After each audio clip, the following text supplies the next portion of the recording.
este gobierno nos va a entregar el país con 30.000 hombres en armas, financiados por las drogas. Hay que tener muy claro que las políticas de paz total han sido un completo fracaso. Vamos a revelar qué hay debajo de las chaquetas. Qué nota.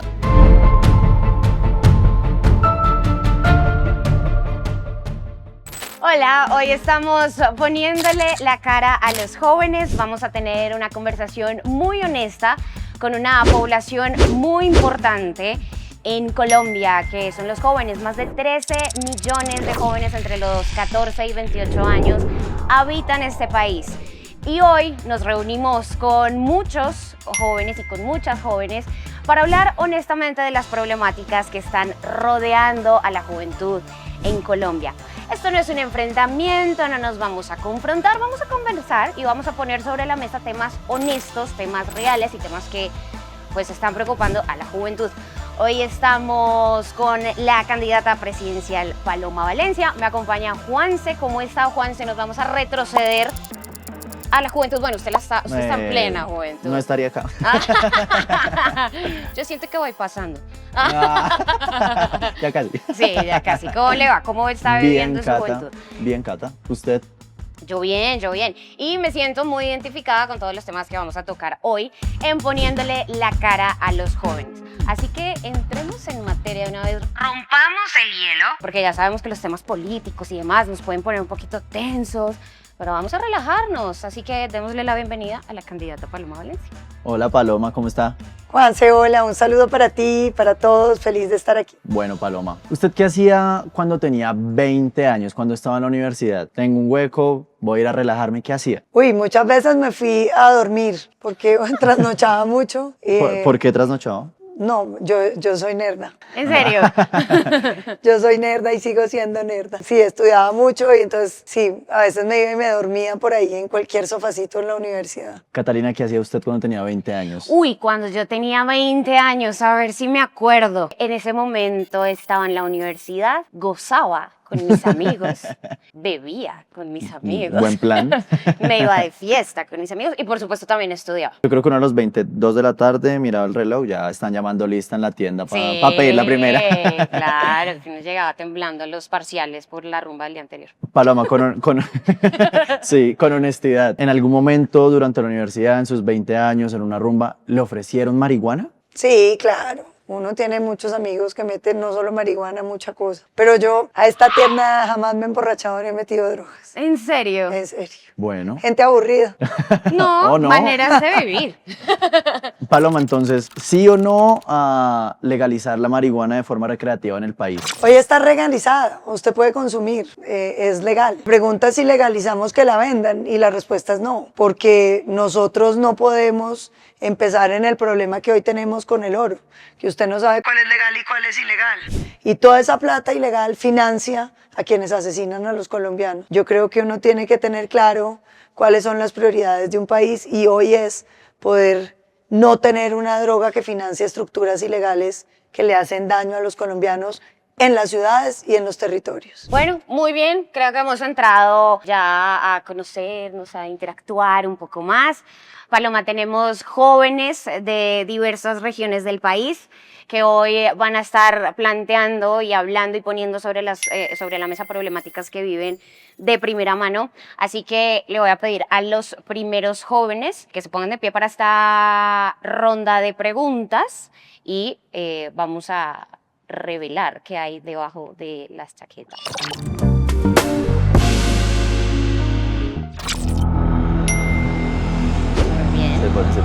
Qué nota.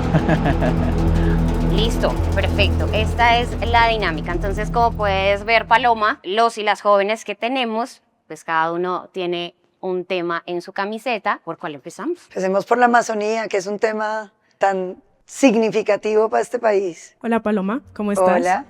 Mi nombre es Juliana del Cairo Rojas y vengo de San José del Guaviare. Nosotros en este territorio hemos crecido con ciertas características. La primera es un bosque que ha ido desapareciendo debido a la deforestación. La segunda es una presencia del Estado muy débil. Y la tercera es un aumento de los grupos ilegales y armados. Mi pregunta es, ¿Qué propuestas o garantías nos das a nosotros los jóvenes para poder quedarnos en territorio, seguir avanzando sin tener que entrar a la ilegalidad y poder conservar la selva? Gracias, Juliana, es una súper pregunta. Lo primero es que yo creo que un país que tiene el enorme privilegio de ser dueño de parte del Amazonas tiene que cuidarlo. Y es un drama que nosotros estamos perdiendo 14 hectáreas por hora de nuestro Amazonas. Eso es, es la devastación. Uno de los departamentos más afectados es el tuyo. Y eso tiene que ver, yo creo, con que no hemos entendido que la conservación cuesta. Uno no le puede decir a una región, ay no, ustedes dedíquense a la conservación y vivan en la pobreza. Uno tiene que tener recursos para que el negocio de la conservación funcione. Nosotros hemos pensado destinar mucha más proporción de las regalías para poder cuidar el medio ambiente. ¿Y eso qué significa? Que necesitamos familias guardabosques para que ciudadanos que viven como en un departamento como el tuyo puedan tener ingresos simplemente por estar cuidando la selva. Necesitamos poder saber que una hectárea de selva amazónica es capaz de producir más que 2 novillos o 2 vacas, que es lo que alcanzamos a meter en la ganadería extensiva que estamos haciendo en el Amazonas. Necesitamos poder tener un uso sostenible de esas selvas en las zonas periféricas. Uno tiene que entender que aquí cuando estamos hablando de deforestación no estamos hablando de una gente que está tumbando unos árboles, son mafias organizadas, es decir, el tráfico de fauna silvestre es una mafia que muchos años mueve más plata que la mafia de tráfico de armas. A veces la gente no lo sabe y eso necesita brigadas de despliegue rápido, necesita control satelital y necesita oportunidades para la ciudadanía. Para los jóvenes en territorios como el tuyo, como el Pacífico, donde tenemos selvas, yo sueño con que puedan entrar en la tecnología. Porque con la tecnología tú puedes trabajar desde cualquier lugar, conectado por internet, con empresas en el exterior. Ustedes dirán, Paloma se lo está imaginando. No, lo vi en Bucaramanga. Es increíble. 11 meses de formación en tecnología y los pelados salen para poder trabajar con empresas en el exterior, conectados por internet. Mi compromiso será que interconectemos con internet todo el país, con internet satelital de buena calidad y que en el primer año tengamos al menos 170.000 cupos de formación en tecnología para jóvenes que quieren permanecer en territorios donde hay menos oportunidades. Tema de los ilegales. Yo creo que el gran problema que hemos tenido en este país es que los negocios ilegales se nos comen los territorios. Paloma, tiempo. Después allá cuando me pregunten de seguridad, te respondo más. Pues iba al tema de seguridad. Buenas tardes, candidata. Mi nombre es María Paula Montoya, tengo 22 años, soy internacionalista de la Javeriana y hoy vengo en representación como embajadora de Podemos Ser, un proyecto de la Fundación Konrad Adenauer que busca fomentar la participación de mujeres en política a nivel electoral, social y técnico. Perdón. Yo vengo a hablarle a ustedes de seguridad, precisamente. Los jóvenes hoy estamos preocupados por la seguridad. Siento que es una conversación muy habitual de todos los colombianos. Además, muchos grupos y estructuras criminales están compuestas en su mayoría o se sostienen en su mayoría por jóvenes menores de 25 años. Y me preguntaba en torno a qué política propone usted para hacer frente a esta problemática, tanto a nivel rural como en la ciudad, para que todos nos sintamos pues muchísimo más seguros en Colombia finalmente. Gracias, María Paula, esa es una gran pregunta y lo primero es que yo lamento mucho que muchos de ustedes que vivieron en un país menos violento les haya tocado volver a ver lo que estamos viendo, porque esa no es la Colombia que nos merecemos y esa no es la Colombia que podemos aceptar. Y a mí eso me entristece porque yo creo que cuando uno no logra solucionar los problemas de raíz, como que lo vuelven a coger. Y hablemos de la seguridad rural, todo lo que está pasando con las estructuras armadas. Creo que hay que tener muy claro que las políticas de paz total han sido un completo fracaso, porque han permitido la expansión de los grupos violentos sobre el territorio. Si antes teníamos presencia en 340 municipios, hoy tenemos en 913 municipios.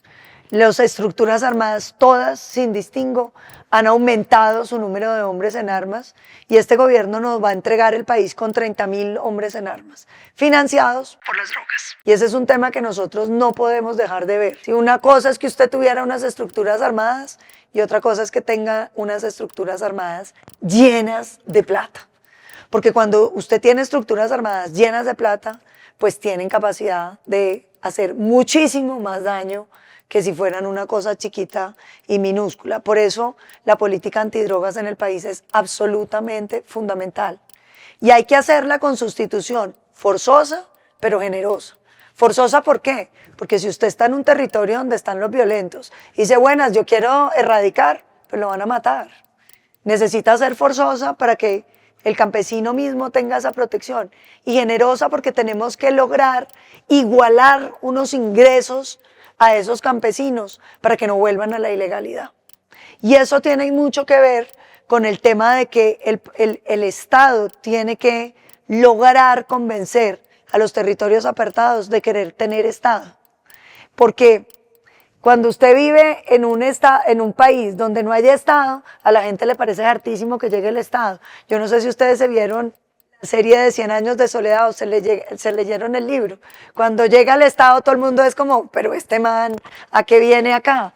Nosotros tenemos que lograr que la llegada del Estado traiga cosas buenas a los territorios, que traiga los servicios sociales. Y hay que entender que cuando uno está en un territorio que está cogido por la violencia, no van a llegar los funcionarios públicos que la gente está esperando, va a llegar la fuerza pública, porque ningún profesor, ningún médico, va a llegar de otra manera, y eso lo tenemos que organizar para que haya confianza. En los temas urbanos necesitamos combatir la reincidencia, que es una cosa que nos está matando, y la judicialización de la flagrancia. Pues estábamos hablando de las oportunidades en los territorios y por eso quisiera, como para tener hilo, que hablemos de la fuga de talentos, que es un tema que nos duele tanto. Hola Paloma, Lucas Escayón, tengo 24 años. Viví y estudié toda mi vida por fuera del país. Hace 10 meses regresé y veo que la gente, el mejor capital es el talento humano. Estos jóvenes graduados de las universidades quieren salir del país, ¿no? ¿Cómo hacer para que los mantengamos en Colombia para construir país y no en otro país?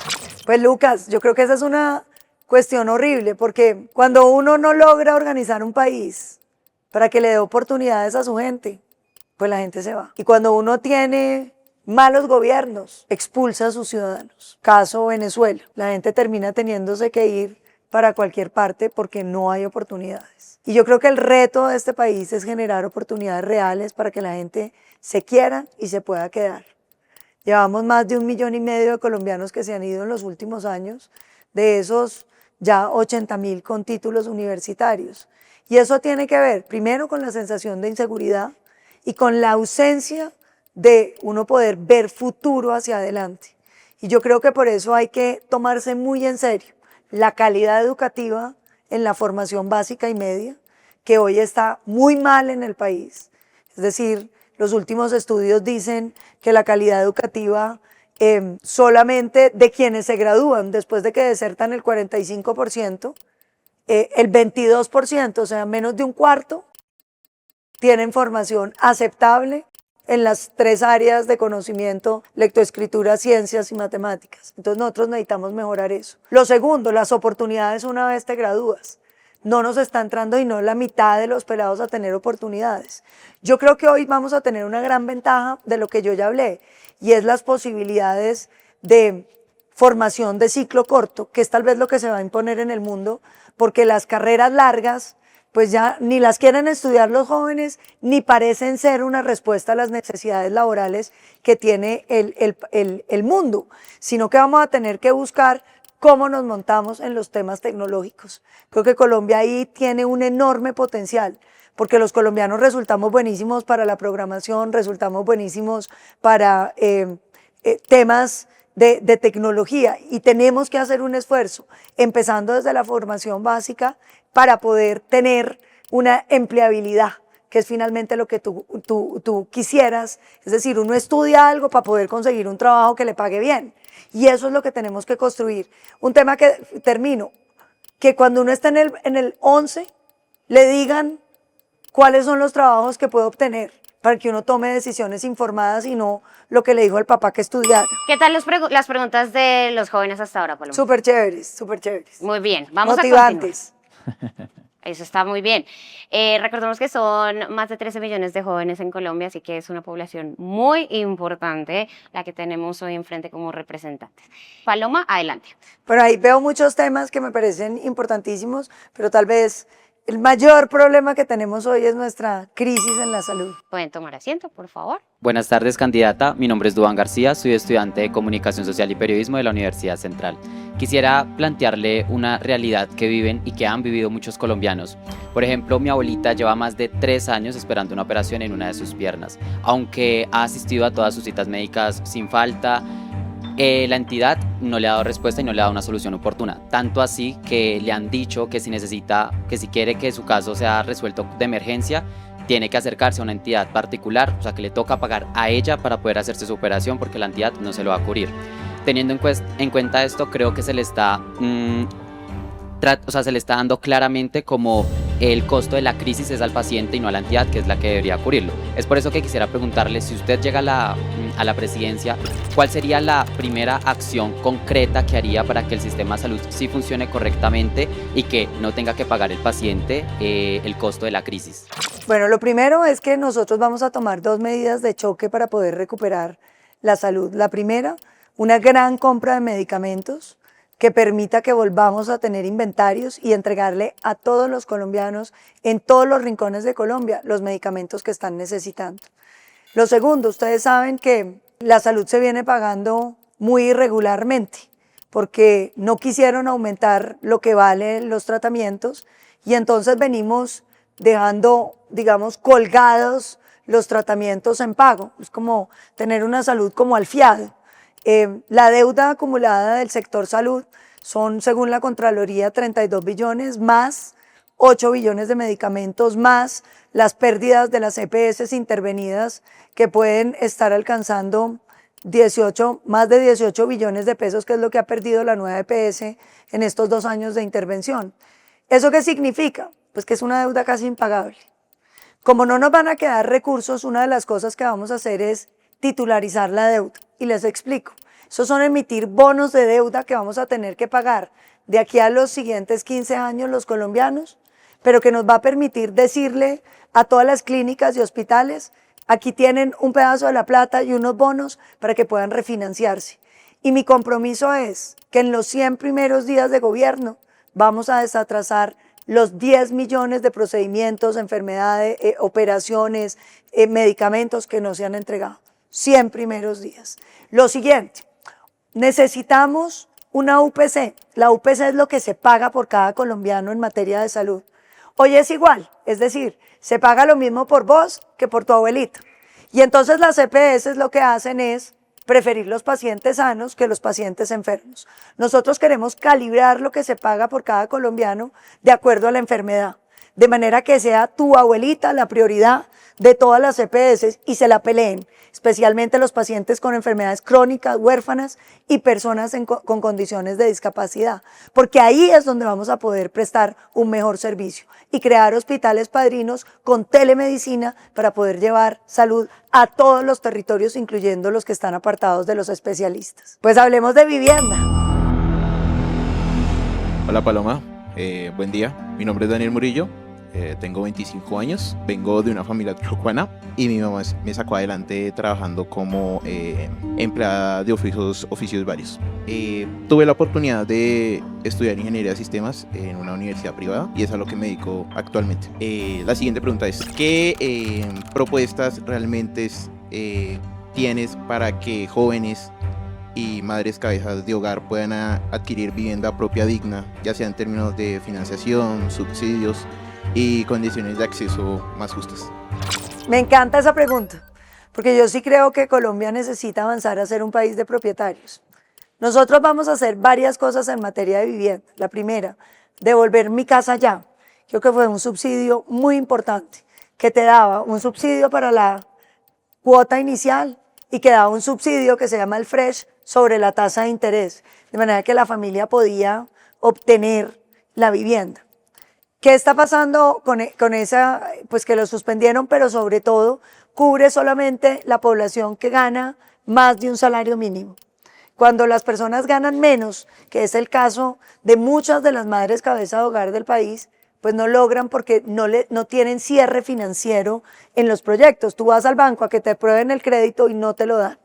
Ahí tenemos dos visiones que nos vamos a proponer sacar adelante. Una, la que hemos llamado Mi Casa Semilla, que es la entrega de una unidad más pequeña, sobre todo en territorios rurales, donde te vamos con los mejores arquitectos de Colombia y del mundo, recogiendo la arquitectura de cada región, entregar una casa más pequeña, con muros antisísmicos y con instrucciones para que tú la vayas creciendo en la medida en que va pudiendo la familia. Y eso nos va a permitir poder entregar muchas viviendas, pero que van a ser viviendas que la autoconstrucción que tenemos en casi todo el país nos implique un riesgo de seguridad. En las ciudades, te damos el pedazo de la casa, ¿cierto? Del apartamento que toca. Eres dueño de un pedazo, tomas el resto de la casa en arriendo, ¿sí? No tienes que pasar por un banco, sino que te lo va a arrendar quien te vende el proyecto.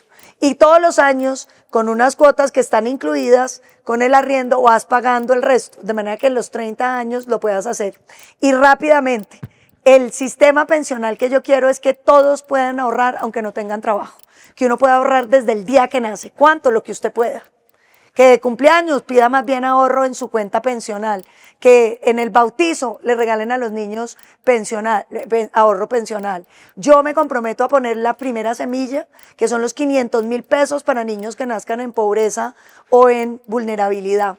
Y quiero destinar regalías a que fondiemos las cuentas de todos ustedes, con una condición. Usted escoge vivienda o pensión. Bueno, muy bien. Y vamos con la última pregunta, por favor. Hola, mi nombre es Sara Flechas, tengo 22 años, soy estudiante de último semestre de Ciencia Política de la Universidad Nacional de Colombia y hago parte de la militancia activa de un partido político en el país. Eso quiere decir, y esto conlleva que he dedicado parte de mi vida a defender la democracia y la participación política femenina. Y esto me lleva a preguntarle a usted si ser mujer candidata presidencial tiene ventajas o desventajas para estas elecciones. Gracias, Sara. Esa es una gran pregunta. Yo creo que en estas elecciones es una ventaja. Yo te quiero decir que yo estoy viendo en las calles de Colombia mucha gente que dice, ensayemos una mujer que no hemos tenido nunca. Una mujer presidente. Y uno tiene que entender que los procesos políticos de las mujeres vienen construidos por todos los sectores políticos. Esto no es un solo sector político porque es una escalera que hemos tenido que construir durante muchas generaciones, ¿sí? Una generación logra unas cositas, la siguiente generación se puede parar en ese eslabón y se van construyendo los eslabones que van nivelando los derechos.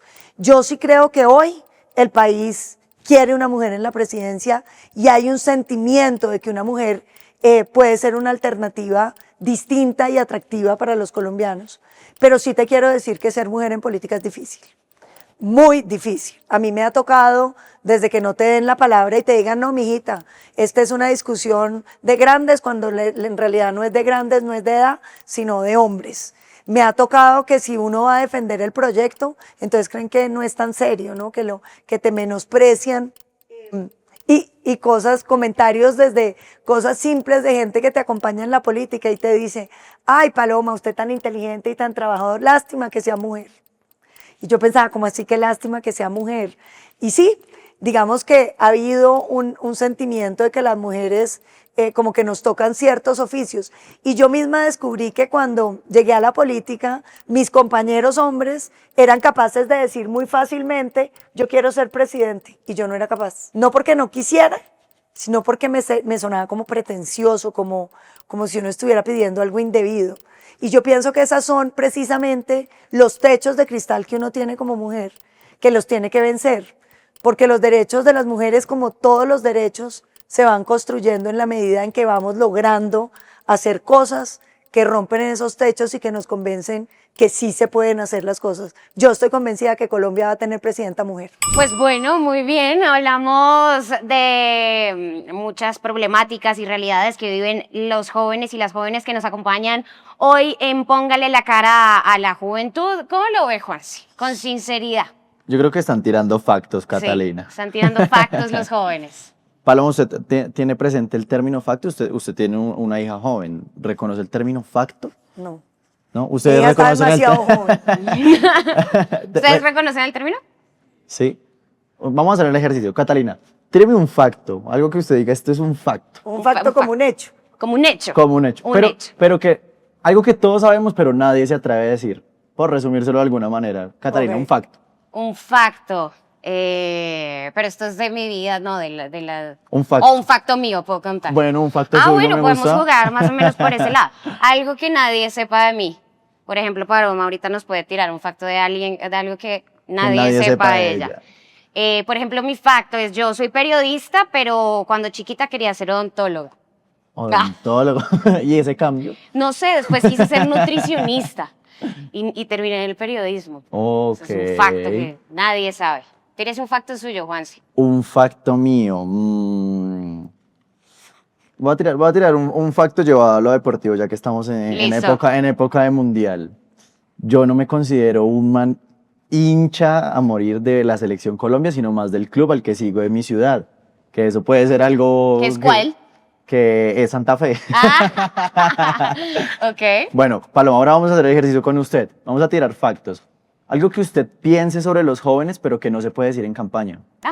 No, pues no sé. Y si no se puede decir, no lo voy a decir. Sí, no se puede Pero decir, es un sí, facto, exacto, pero sí, es un facto. Algo que usted piense que tal vez no se dice mucho, pero que vale la pena decirlo No, acá yo con creo los que, jóvenes. Digamos que un tema que creo es, los jóvenes les parece que cuando uno dice que consumir drogas es malo, lo ven a uno como anticuado y como que falta de Este no es divertido. Y yo sí creo que, por ejemplo, promover, no que yo vaya a meter a la cárcel a nadie porque consuma drogas, pero yo sí creo que decirle a los pelados las realidades de las drogas es importante y que puede uno sonar como una abuelita y todo, pero yo sí creo que, por ejemplo, le dicen a los jóvenes, ay, que la marihuana es una nota, man, y te han contado los efectos que tienes sobre tu cerebro cuando sos menor de edad, te han contado lo que puede significar que vos seas adicto y lo que eso va a hacer por vos y por tu familia. O sea, yo por ejemplo, creo que eso es un tema que la gente suele evitar, los políticos solemos evitar en las conversaciones con los jóvenes, pero yo creo que hay que ponerlo de frente y es un tema que tenemos que poder conversar, porque a veces suena uno como a la mamá regañona, pero la mamá siempre está pensando en que a los hijos les vaya bien. En una época de juventud de Paloma y tirando factos, porque los jóvenes y las jóvenes que tenemos presentes todos tienen muchas ideas, muchas ilusiones que tienen que ver con política, porque ya la gente habla abiertamente de política. Cuando vivías esta misma etapa que están viviendo estas personas que tenemos al frente, ¿cuál era ese sueño político o lo que tú querías que sucediera en la política que no pasó? Yo cuando estaba en la universidad fui bastante apolítica, me parecía aburridísima la política, me parecía que eso no valía la pena. Y yo creo que a mí el anhelo que me da, y que por supuesto tampoco es políticamente popular decirlo, es, a mí sí me entristece mucho que después de tanto esfuerzo que se hizo por recuperar la seguridad, nos hayamos caído como otra vez, ¿no? Es como... yo diría esa es mi mayor frustración, porque yo sí creí que Colombia iba de salida de la violencia. Yo sí creí que las nuevas generaciones no iban a crecer como crecimos nosotros, viendo cómo matan gente y cómo salen los retenes en las carreteras y cómo se toman los pueblos. Yo creí que eso iba a quedar como en las generaciones de nosotros. Sí, a mí eso me da nostalgia. Okay. ¿Un facto? Un facto. Se tiró dos. Sí, 2 factos. Le voy a pedir a la siguiente ronda de jóvenes que se ponga de pie y nos revele de qué vamos a hablar. A ver, camisetas verdes. Paloma. Pregúntame por creencias y política. Buenas tardes, candidata Paloma, mucho gusto. Mi nombre es María del Mar Oyola Valencia. Parienta mía. Hay que ver. Tengo 25 años, soy actualmente mentora de la Fundación Poderosas. Trabajo con mujeres con VIH, promuevo espacios de empoderamiento femenino, salud sexual, prevención del embarazo adolescente y he visto de cerca cómo la desinformación y la falta de educación oportuna ha guiado la toma de decisiones de muchos jóvenes en Colombia, decisiones que vienen acompañadas de miedo, temor, incluso silencio. Por eso quería preguntarle, ¿cómo puede garantizar usted que las creencias, que hay veces es difícil desligarla de la gestión y de la toma de decisiones, no afecten la implementación correcta de las políticas públicas? Es una súper pregunta, María del Mar, y es una pregunta difícil, como tú lo sabes, porque no es el mensaje que tú das, sino cómo se recibe. Y eso, yo creo que en el caso de las mujeres es especialmente difícil.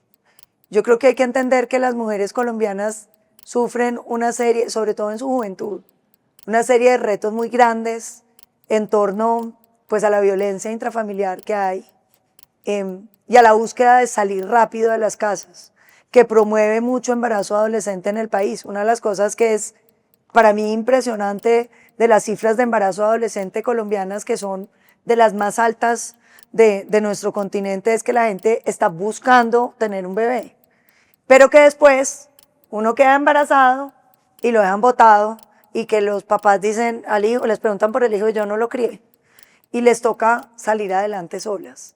Creo que ahí tenemos un tema que es un ciclo, digamos, de pobreza con las madres cabeza de hogar que han estado muy olvidadas en el país y que tiene mucho que ver con ese embarazo adolescente y con esa búsqueda de cómo uno sale y construye una vida y esa vida está ligada como a la oportunidad de que se consiga un novio que la quiere y cree que se va a ir bien ahí. Yo creo que ahí hay un tema de creencias y hay un tema muy difícil de penetrar, que son como la incapacidad que hemos tenido de dar una educación sexual clara y de uso de preservativos, que es clave para uno poder evitar el embarazo en adolescentes.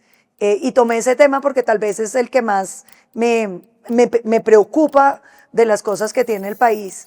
Yo creo que nosotros tenemos que hacer mucho más énfasis y tenemos que tener capacidad de dispensar a través de las EPS y el sistema de salud anticonceptivos gratuitos y una formación más precisa para las mujeres, que tiene que ver con un montón de cosas, como más integral y sobre todo más abierta la conversación sobre lo que está pasando. Los padres no hablan mucho de estos temas, se los dejan al colegio. Ese es un tema de familia. Y yo creo que tenemos que hacer pedagogía también con los papás. Muy bien, perfecto. Adelante.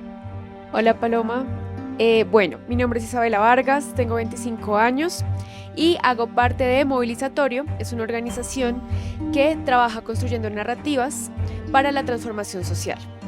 Bueno, mi pregunta es, si fueras presidenta, la primera presidenta de Colombia, ¿cómo harías para construir puentes hacia la población que no está de acuerdo con tu ideología? ¿Y cómo harías para evitar discursos de odio y de violencia hacia estas personas que piensan distinto? Es una súper pregunta.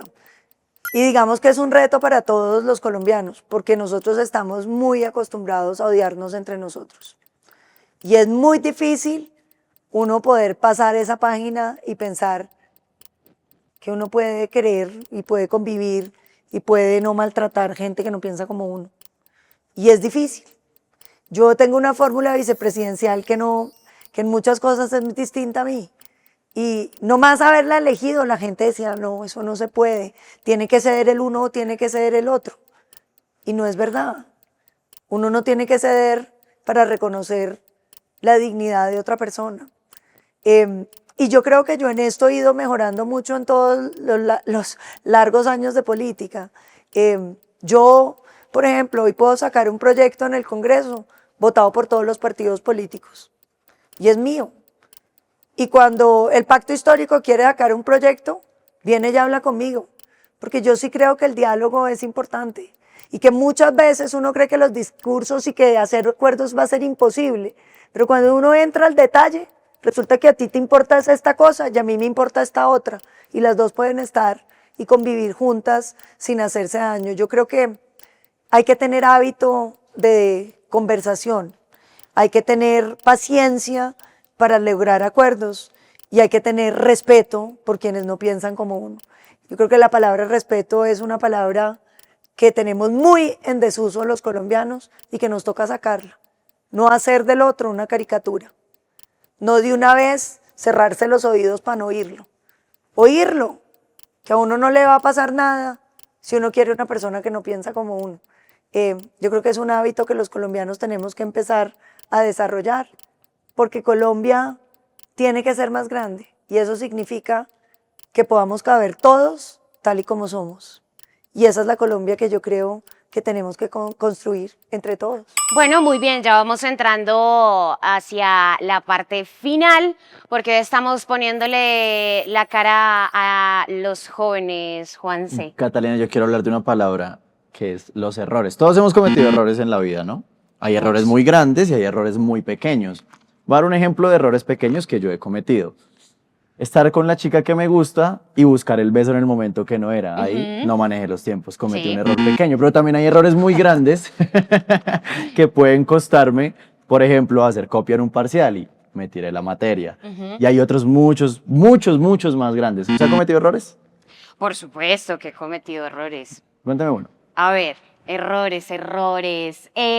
Un error que, con respecto a lo que decía Paloma, que uno a veces está muy viciado de lo que se dice por ahí de las mujeres y uno a veces cree que no es capaz de hacer cosas, ciertas cosas. O sea, por el estigma, dice. Sí, como porque no tiene como ese tema de las mujeres, ¿no? Como tienen techos, las mujeres tienen techos. Entonces, siento que mi error ha sido a veces no quererme el cuento de que soy capaz. O sea, ese es un error. Ese es un error para mí. Pues hablemos de errores. Hablemos de errores. Un error puede ser la vida, en la campaña, en la carrera. No, pues uno comete errores todo el tiempo. Lo que pasa es que yo creo que por salud mental uno no puede andar pensando en los errores, porque finalmente los errores también le enseñan a uno y lo hacen ser quien uno es. Errores que yo diga hoy en día, bueno, yo cuando era una política joven e impetuosa, dije por allá que había que dividir el Cauca. Y eso me dieron palo. Y dijeron que yo quería hacer una muralla. Yo decía, pero hombre, usted pasa de Bogotá con Dinamarca y no sabe en qué momento pasa. Tenía que ver con la frustración, digamos, de los bloqueos de las vías, de la ausencia de desarrollo. Y yo creo que eso fue un error porque sirvió para convertir todo como en una caricatura, como en una caricatura además que no se parece mucho a mí. Entonces yo creo que eso fue un error. Pero se aprendió de grande. error. Aprendí, pues sí, no, uno va aprendiendo a punta de golpes. Paloma, si usted tuviese un superpoder y le dijeran usted puede corregir un error que se haya cometido en Colombia durante la historia, ¿cuál sería? Uy, tan difícil. Uno que usted diga, yo corregiría eso no importa si fue hace muchos años, si fue hace poco, pero usted diga, yo corregiría eso. No, no sé, nunca había pensado en los errores históricos. No sé, pues yo creo que todas las decisiones, pues hay muchas decisiones que uno dice, hombre, faltó haber pensado mejor las cosas. Pero es que es muy difícil pensar en cambiar el mundo, porque es que uno ve de para atrás todo es fácil, ¿cierto? ¿No? Cuando uno viene hacia acá es muy difícil. Yo tiendo a creer que que los errores son parte de uno y hay que quererlos y respetarlos también. O sea, mejor nos quedamos quietos. Sí. No cambiemos el orden de la historia. No deje así porque uno no sabe dónde sale. Bueno, muy bien. Siempre estoy de acuerdo, como por salud mental uno a veces se aleja un poco del error, pero siempre le dejan a uno enseñanzas. Pero uno a veces vuelve donde el error. ¡Oh! ¿Dónde esos errores con nombre y apellido dices tú? Errores tóxicos. Errores tóxicos. De esos aléjense. Vamos con la última ronda de preguntas. Chicos, chicas de camiseta roja, por favor pónganse de pie y déjennos ver sus temas. Pues empecemos por las adicciones, de las cuales parcialmente empezamos a hablar. y pueden tomar asiento, chicos. Mucho gusto, candidata Paloma. Mi nombre es Diego Suscún, tengo 18 años, soy estudiante de Gobierno y Relaciones Internacionales en el externado. Mi familia toda la vida ha tenido una fundación para la rehabilitación y prevención en adicciones de personas entre los 14 años y pues hacia adelante. Mi pregunta va direccionada a este tema en específico y es con el aumento mundial de producción, de microtráfico, pero sobre todo de consumo en drogas sintéticas que son mucho más fáciles de producir para los narcotraficantes, pues no se necesitan cultivar, sino que son simplemente químicas como el tusi o el fentanilo, y agregando a esto la baja percepción de adicción, la baja percepción de riesgo en adicciones que tienen los jóvenes. ¿Qué propuesta se realizará durante su presidencia en caso tal de que quede electo? Ya lo había dicho, yo creo que es un tema que no es muy popular entre muchos jóvenes y es que sí hace falta información sobre las drogas. Porque a mí me parece que la gente joven tiene la idea de que no le va a pasar nada y eso puede ser verdad para muchos, pero no es verdad para todos. Es decir, hay una afectación para muchos jóvenes y como lo decíamos, una adicción es una cosa que no se te va a curar, no es que uno que deje de ser adicto, uno se vuelve adicto, puede dejar de consumir, pero va a ser adicto el resto de su vida y es una enfermedad además que le cae a toda la familia porque es un tema que es incontrolable y yo sí creo que nosotros tenemos que hacer más campañas sobre la prevención del uso de drogas con información cierta. Yo no sé si eso funciona o no, yo pensaba mucho que a mí cuando era chiquita me tocaron todas esas campañas y le ponían a uno los videos, ustedes pues ni saben de lo que les estoy hablando, pero se llama Rodrigo de No Futuro Claro. y las propagandas que eran permanentes en la televisión, pero yo sí creo que nosotros tenemos que tener una conversación seria e informada con la juventud y no esa complacencia que uno ve hoy en día, ¿no? Que las drogas son recreativas. Sí, pero es decir, cualquier cosa debieras saber cuáles son los efectos secundarios, ¿no? Hasta las vitaminas te dicen cuáles son los efectos secundarios y cuáles son los riesgos que tienes. Y yo sí creo que nosotros tenemos que llevar esa información a los colegios y tenemos que promover que la gente, si va a consumir, pues consuma sabiendo, pero yo sí insisto en que uno tiene que procurar que menores de edad no tengan consumo de drogas. Yo creo que esa es una meta que uno debiera tener, que es un poco ilusoria, porque pues nadie lo pueden amarrar, pero yo sí creo que hay que dar una información mucho más robusta y una pedagogía real de lo que te puede pasar para que tomes decisiones informadas. Ningún joven es bobo, pero hay muchos que toman decisiones sin tener esa información porque hoy no se las estamos dando. Hablemos de racismo. Hola, yo soy Coco Dreams Coco, yo soy de Nuki Chocó. Hola. Bueno, yo soy feminista negra, antirracista, miembro de la colectiva Matamba. Y precisamente hace algunos días Oviedo se refirió a Buenaventura desde unos conceptos e imaginarios racistas para hablar de problemáticas estructurales. Usted en el 2015 propuso dividir mestizos e indígenas. No, pues uno comete errores todo el tiempo. Los errores también le enseñan a uno y lo hacen ser quien uno es. Yo cuando era una política joven e impetuosa, dije por allá que había que dividir el Cauca. Un tipo de apartheid. El racismo no es un error, es algo sistemático y estructural. En 2018, Oviedo de nuevamente invisibilizó a 1,4 millones de afrodescendientes, teniendo en cuenta de que el racismo es algo estructural, que es algo que se tiene que visibilizar y que precisamente bajo afirmaciones racistas en su propuesta de gobierno me hace preguntarme ¿cuál es la agenda política para las juventudes negras? ¿Cuál es nuestra participación en ese escenario político? ¿Dónde nos están poniendo? Si en la práctica hacen afirmaciones racistas, hablan de forma racista y solamente utilizan nuestros territorios para extraer recursos, ¿dónde cabemos? ¿Dónde estamos? ¿Qué pasa? Sin respuestas de ChatGPT, por favor. Gracias. ¿De ChatGPT por qué, mi linda? Porque dicen que el racismo es a la inversa y eso no existe. ¿Qué racismo es qué? No te oí. A la inversa y buscan definiciones de ahí. Es algo más estructural. Bueno, no. Yo primero te diría que yo no hago afirmaciones racistas. Cuando uno dice que va a separar un territorio, pues tú puedes pensar que eso es racista, pero las ETIs están en la Constitución. Se llaman entidades territoriales indígenas y son una realidad, se pueden hacer. Yo no creería que eso tenga que ver con el racismo. Tiene que ver sobre quién gobierna un territorio. Y yo creo que eso hay que entenderlo distinto. Por eso yo decía que haberlo dicho así sirvió para generar una caricatura que no es cierta. Pero yo sí creo lo que tú dices, este es un país estructuralmente racista. En eso sí estoy de acuerdo. Yo sí creo que el país ha tenido un abandono de las poblaciones étnicas muy significativo, en especial las poblaciones afrodescendientes, que son muy importantes y que, entre otras cosas, muchas son las que simbolizan la unidad de la nación, porque las glorias del deporte, las glorias de la música, incluso de literatura, todas tienen unos orígenes que uno tiene que reconocer y exaltar. Tú me preguntas, ¿qué quisiera yo para nuestras juventudes afro en el Pacífico?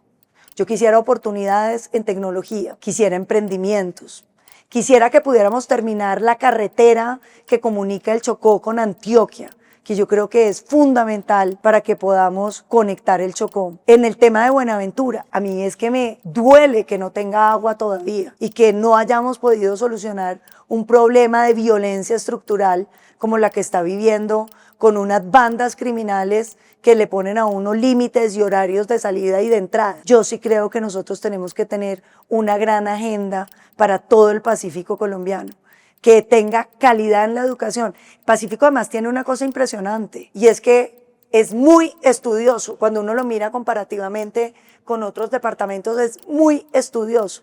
Yo creo que nosotros tenemos que lograr una gran transformación para que ese estudio signifique ingresos y oportunidades.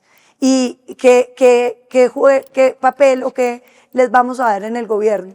Yo sí aspiro a tener ministros afrodescendientes importantes y espero que hagamos grandes cosas con ellos por el Pacífico, porque si hay una región que ha sido olvidada en Colombia, es toda nuestra región Pacífico, que tenemos que sacarla adelante, que tiene unas potencialidades enormes, no solamente en tecnología, que yo lo veo como una obsesión. O sea, cuando estuvimos en Tumaco, cuando estuvimos en tantos lugares, yo pensaba, wow, qué chévere que uno, sin irse del territorio, pueda trabajar conectado.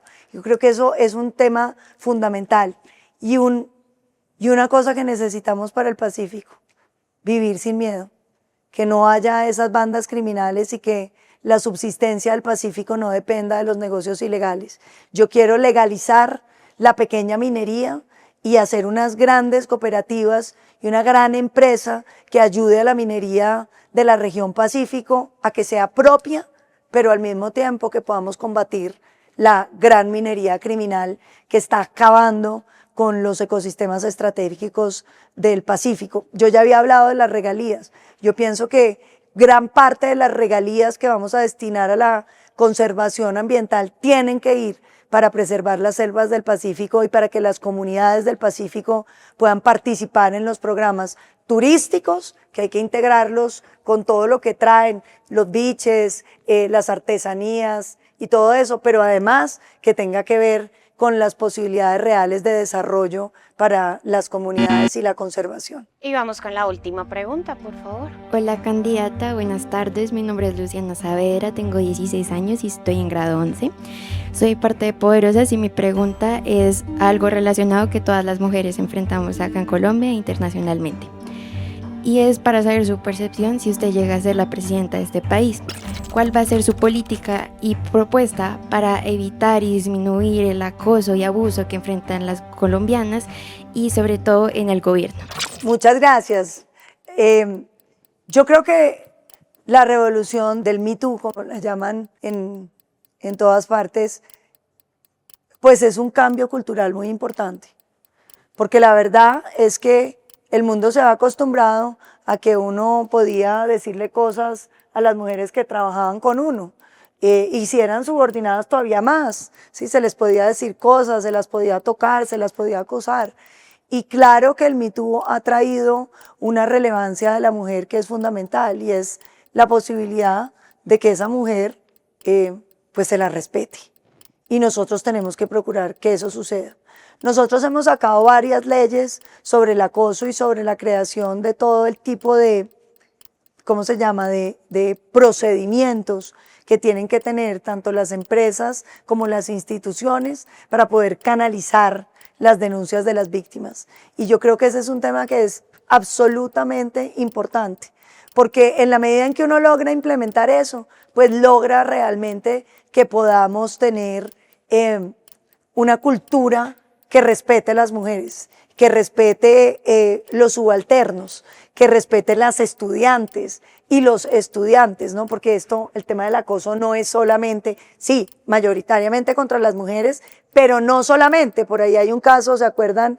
Donde el señor de la Universidad Nacional también acosaba a los jóvenes. Yo creo que esto tenemos que entenderlo como un problema de subordinación que tenemos que lograr erradicar en el país. Y yo creo que son los procedimientos, es creerle a las víctimas, que yo creo que hoy ya es muy usual, uno no se pone a desconfiar de lo que dice una víctima, y eso ayuda a que podamos ir sancionando las conductas. Porque yo lo que creo que está sucediendo aquí es un cambio cultural, es pasar de algo que la gente creía que se podía hacer y que estaba bien, a entender que hay unos límites de respeto que no se pueden violentar y que tenemos que procurar que así sea.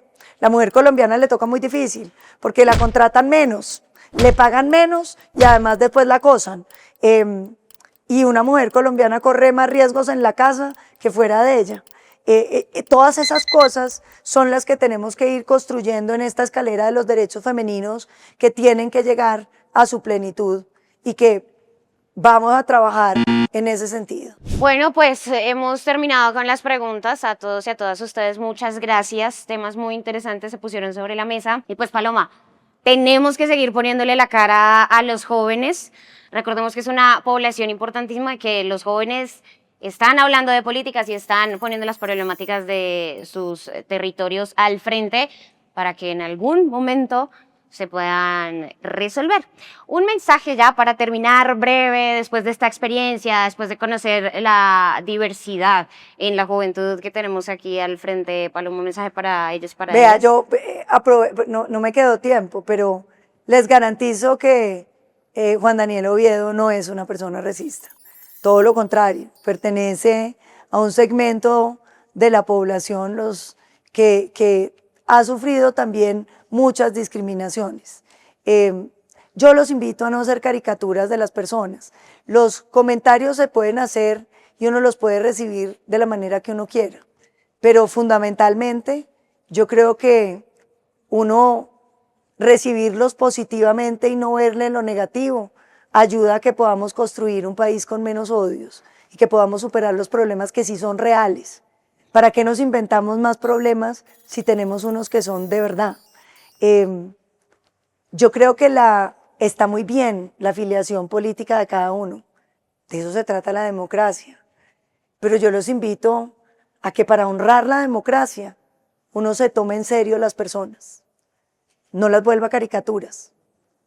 Porque cuando hacemos eso, rompemos las posibilidades de diálogo, rompemos las posibilidades de entendimiento y de solucionar cosas que están mal en este país, estructuralmente mal, y que tenemos que solucionar entre todos. Yo prefiero confiar en la buena fe de las personas para que entre todos podamos construir una Colombia donde quepamos todos y los derechos de todos avancen. Yo soy Paloma Valencia y quiero ser la primera mujer presidente y espero que muchos jóvenes me ayuden a realizar un sueño que los incluya a todos. Yo voy a querer a los petristas igual que quiero a los uribistas y voy a trabajar por una Colombia donde todos se puedan sentir escuchados, comprendidos y donde tengamos un permanente diálogo para que Colombia sea más grande. Paloma, muchas gracias a ustedes. ¿La pasó bien, Juanse? La pasé muy bien, Paloma, Sí. la pasó Estuvo bien. increíble, muchas gracias. ¿La pasó bien, Paloma? Sí, Listo. y felicitaciones a los jóvenes por unas preguntas tan importantes y tan significativas.